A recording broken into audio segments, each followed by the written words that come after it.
For more on this, let's bring in the Shadow Workplace Relations Minister and Shadow Attorney General Mireya Cash, who joins me live from Perth. Mireya Cash, thanks for joining us. I'll get to the IR reforms in a second, but first of all, I wanted your reaction to this appointment of Chris Barrett as Chair of the Productivity Commission. He has worked in a number of jobs. He's been Australia's ambassador to the OECD, but he also worked with Jim Chalmers in Wayne Swan's office. What do you make of it? Well, the now government made a huge issue of appointments that the former coalition government had made, and they had said to the Australian people that when they were elected to office, they would usher in a new era of transparency. In the majority of their appointments, and in particular when it comes to appointments in my portfolio, I can tell you now, Andrew, I'm failing to see a new era of transparency. It's either someone who is a member of a union, a secretary in a union, or alternatively, as you've said, a person who has worked for a previous Labor member. So all I'd say is this is a government that is very, very good at criticising the former government, but when it comes to the transparency and the integrity, they seem to be falling a little short of the mark. So you all appoint your mates? Absolutely not. What I'm saying is this. The government made a huge deal of appointments made by the former coalition government, which I would maintain were made on the basis of qualification and merit, but the government is failing to heed its own words. All right. Well, Tony Burke on Sunday Agenda, he couldn't have been clearer, could he? He said that he wanted to overturn the High Court decision on casuals in 2021. What do you make of that? Oh, look, absolutely gobsmacking. And in particular, Tony Burke likes to talk in slogans, he likes to talk through the media, but he fails to talk to the people that matter, and that is the employers. Employees need employers. If you don't have employers, you're not much use to an employee. What is the loophole that Tony Burke says he is trying to close? Because, you see, Andrew, if it's in relation to certainty and fairness, it was the former coalition government, and in fact I was the relevant minister, that for the first time ever legislated a definition of what a casual employee actually is. That is now in the Fair Work Act. So we got rid of all of the confusion that employers had been subjected to for years and years and years. And if you're talking about fairness, again, it was the former coalition government, and I was the minister that legislated for the first time ever a statutory pathway for casual employees after 12 months to convert to permanency. So again, the only thing that I can see that Tony Burke is trying to do is A, fulfil Sally McManus's wish, which she articulated today. Ideally, we wouldn't like to see any casuals. They only want to see permanent employees.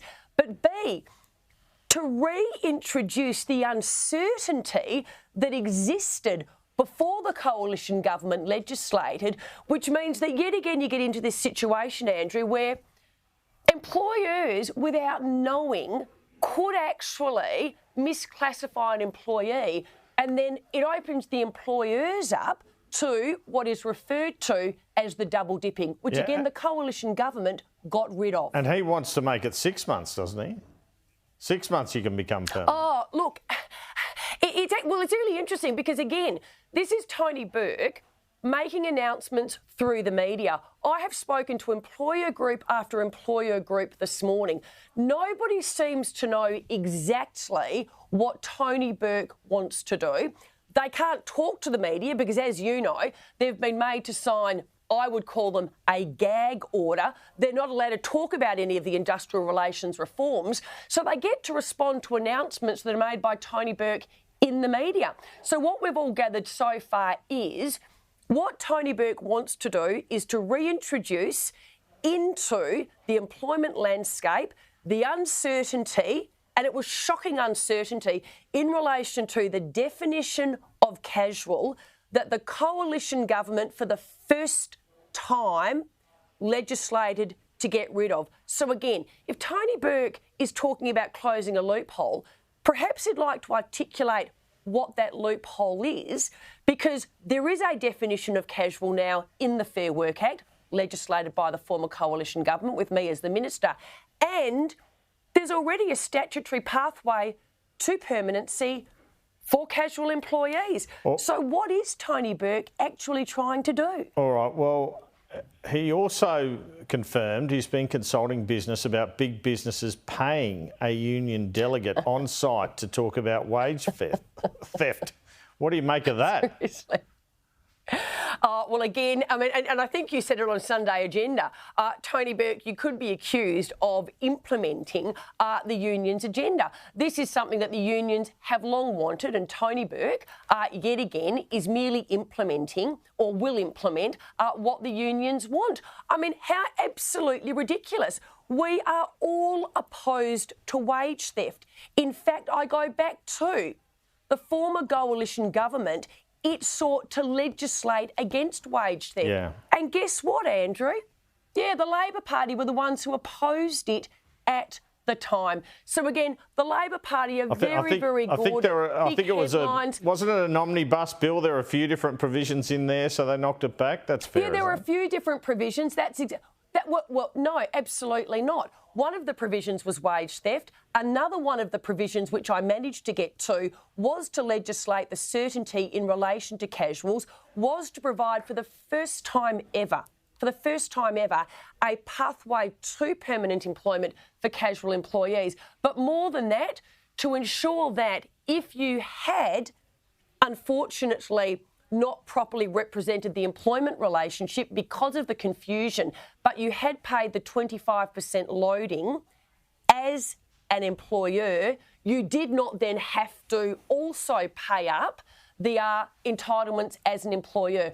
All of this has been thrown in the air by Mr. Burke. All right, just on same job, same pay, Tony Burke yesterday said it wouldn't be the case that someone who's been employed for 6 months would have the same rights as someone who's been in the job for 10 years and is a gun at their job. Do you accept that? Yep. No, I don't, because again, Tony Burke making announcements via slogans, press releases through the media. As the employer groups are saying, show us the detail. And the one thing I have learned about this government is with Labor, it is always in the detail. So Tony Burke can say what he likes, but until the employer groups, until the coalition, until Australians see the details in this legislation, it is quite literally a wait and see moment. And the fact that he has gagged employers from speaking out about the consultation, or should I say the sham consultation that is occurring, just shows this government is all about secrecy. Until we see the detail, nobody knows what this government is going to do, other than, as you said, implement yet another part of the union's agenda. All right, let me ask you briefly about The Voice before you go. Noel Pearson said yesterday on this program, people have nothing to fear from a voice, that governments can disregard their advice if need be. What do you make of that? Well, that's absolutely not true. The Australian people don't know what they have to fear because the government refuses to give them any detail. But what we do know is this: it's unknown, we don't know anything, it's risky, and on top of that, it's permanent. Why won't the government come clean with the detail? The government itself doesn't know what the detail is. So I merely say to Australians, if you don't know, vote no.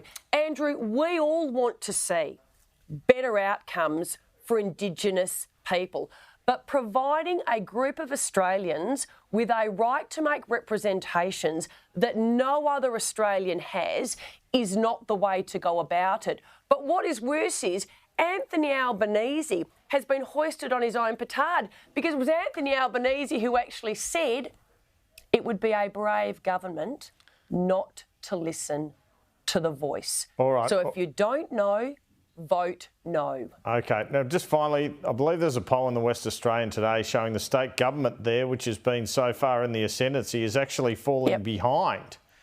Do you buy that poll? Well, again, you take away the McGowan factor, because a lot of Western Australia and the Labor Party's success was based on the personal liking of Mark McGowan himself.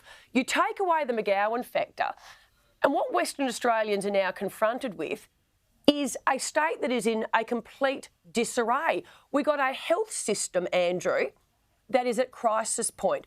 We have the worst housing crisis of all the states in Australia. You have an issue with law and order. So now you've taken away that blinkered view of McGowan. Western Australians are actually waking up to the fact that our state is not in good shape, but put the additional layer of the Indigenous cultural heritage laws, which basically says to property owners, 1,100 square metres or more, guess what? You no longer control your own property, and what you have is a recipe for disaster. And the Western Australian Liberal Party, we're getting our house in order. We learned a lesson at the last election, but also we are highlighting the policy deficiencies of the Labor government.